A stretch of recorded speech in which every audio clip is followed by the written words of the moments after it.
Bienvenue sur le podcast du site cétacé.info, le site pour découvrir, s'informer et échanger sur les baleines, dauphins, cachalots, orques et marsouins. Je suis votre animatrice pour cette exploration. Et avec nous aujourd'hui, notre invité expert pour éclairer le sujet. Alors aujourd'hui, on va plonger un peu dans le monde assez complexe des organisations non gouvernementales, les fameuses ONG, qui se dédient à la protection des cétacés. C'est vrai que c'est un univers foisonnant. Il y a plein d'acteurs différents avec des méthodes qui varient beaucoup. Oui, tout à fait.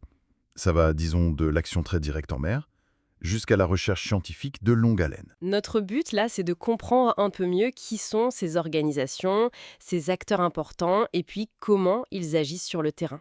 Peut-être qu'on peut commencer par celles qui ont une renommée mondiale. Oui, et là, difficile de ne pas penser d'abord à Sea Shepherd. On les voit souvent dans les médias avec leurs actions assez spectaculaires. Ah oui, Sea Shepherd, fondé en 77. C'est ça. Ils parlent eux-mêmes de non-violence agressive. Qu'est-ce que ça veut dire concrètement? Concrètement, ça veut dire qu'ils vont directement sur place pour, disons, gêner les activités qu'ils estiment néfastes.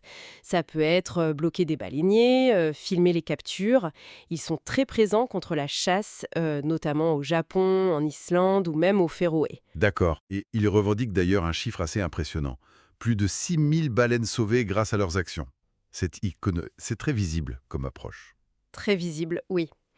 Et puis, un peu à l'opposé, enfin avec une stratégie différente en tout cas, on trouve Whale and Dolphin Conservation, WDC. Oui, WDC, c'est intéressant parce que depuis 1987, c'est la seule organisation caritative au monde qui se consacre exclusivement aux cétacés. Ah oui, exclusivement. Voilà. Et leur méthode est différente. Moins dans le spectaculaire direct, plus dans les campagnes de sensibilisation, le lobbying politique aussi. Et puis, ils soutiennent beaucoup la recherche scientifique. Pour mieux comprendre les menaces, j'imagine, et trouver des solutions. Exactement, c'est ça. Donc on a déjà deux grands noms, deux approches bien distinctes, mais la scène internationale ne s'arrête pas là. Ah non, loin de là. Il faut absolument parler de l'International Fund for Animal Welfare, IFAO. Eux, ils existent depuis 1969. Ah oui, plus on sait encore. Oui. Et leur focus, c'est beaucoup les grandes baleines. Ils ont milité très fort pour créer le sanctuaire baleinier dans l'océan austral, par exemple. Et ils combattent aussi cette fameuse chasse dite scientifique. Justement, cette chasse scientifique, on peut peut-être rappeler ce que c'est. C'est cette pratique assez controversée, où certains pays continuent de chasser, mais... Mais en disant que c'est pour la recherche, exactement. C'est un peu une manière de contourner le moratoire international sur la chasse commerciale. D'accord. Et le WWF dans tout ça? On les connaît bien pour plein d'espèces, mais pour les cétacés. Alors, le WWF a aussi un programme spécifique. Oui, c'est Cap Cétacés, surtout en Méditerranée. Là, c'est très axé sur la recherche scientifique embarquée, sur les bateaux. Et puis, il travaille aussi sur les plans d'action pour les espèces menacées, la gestion des sanctuaires comme Pélagos. Pélagos, oui, ce grand sanctuaire en Méditerranée. C'est ça. Et aussi sur des solutions très techniques pour réduire les risques de collision entre les gros navires et les baleines ou les cachalots. Un vrai problème. Ce qui est intéressant, c'est qu'au-delà de ces très grandes structures, il y a tout un maillage d'acteurs plus locaux, plus régionaux. C'est important ça aussi, non? Ah oui, c'est fondamental même. Parce que ce sont eux qui ont la connaissance très fine du terrain. En France, par exemple, on peut citer SOS Grand Bleu, qui agit en Méditerranée depuis plus de 30 ans maintenant. Ils ont eu de belles victoires, comme pour faire interdire les filets dérivants. Oui, je me souviens de cette bataille. Et puis, plus récemment, il y a Miraceti, qui est né en 2020. C'est une fusion de plusieurs associations pour être plus fort en Méditerranée française. Et n'oublions pas le GREC, le groupe de recherche sur les cétacés, qui fait des études en mer depuis 1991. Une belle longévité. Et ailleurs dans le monde, on retrouve ce schéma régional? Oui, tout à fait. Par exemple, à La Réunion, il y a Globis, qui se concentre sur les cétacés de l'océan Indien. Ou en Polynésie française, Océania, qui a développé un programme très intéressant, Vigisanctuaire. Le but, c'est d'alerter les bateaux quand il y a des cétacés pour éviter les collisions dans cette zone qui est protégée. D'accord. Donc on a parlé de la conservation des espèces, de la protection des habitats, mais il y a aussi des organisations qui abordent ça sous l'angle du bien-être animal, de l'individu. Oui, c'est un autre axe très important. Humane Society International, HSI par exemple, eux, ils luttent beaucoup contre la captivité des cétacés dans les parcs aquatiques pour le divertissement. Ils ont d'ailleurs contribué à faire adopter une loi au Canada là-dessus. Ah oui, c'est une avancée notable. Oui. Et HSI soutient aussi qu'il est impossible de tuer une baleine de manière humaine, sans souffrance. C'est une position forte. Et puis, il y a l'Animal Warfare Institute, AWI, basé aux États-Unis.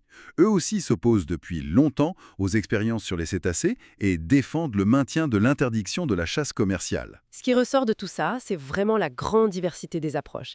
Mais est-ce que tous ces acteurs, avec leurs méthodes parfois différentes, arrivent à collaborer, à travailler ensemble?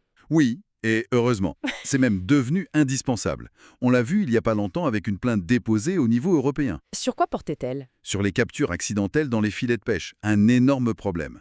Et cette plainte a réuni des organisations aussi variées que WWDC, IFAO, Sea Shepherd France, le WWF, HSI, et d'autres encore. Une belle coalition. Exactement. Et un autre lieu important de collaboration, c'est la Commission baleinière internationale, la CBI. Beaucoup d'ONG y coordonnent leurs actions pour peser sur les décisions des pays membres. Surtout pour maintenir ce fameux moratoire de 1982 sur la chasse commerciale, j'imagine. C'est l'objectif principal, oui. Préserver ce moratoire. Un moratoire qui, on doit le rappeler, n'est malheureusement pas universellement respecté. Non, effectivement, malgré ce moratoire, le Japon, la Norvège, l'Islande continuent de chasser. On estime qu'environ 40 000 cétacés ont été tués depuis 1986. 40 000. Ça donne une idée de l'ampleur du défi qui reste. Tout à fait. Alors, si on essaie de faire une petite synthèse, on voit une palette d'actions vraiment très large. L'intervention directe sur le terrain, la recherche scientifique poussée, le plaidoyer auprès des politiques, la sensibilisation du grand public, la création d'aires marines protégées, on a même parlé du projet européen Cétasia.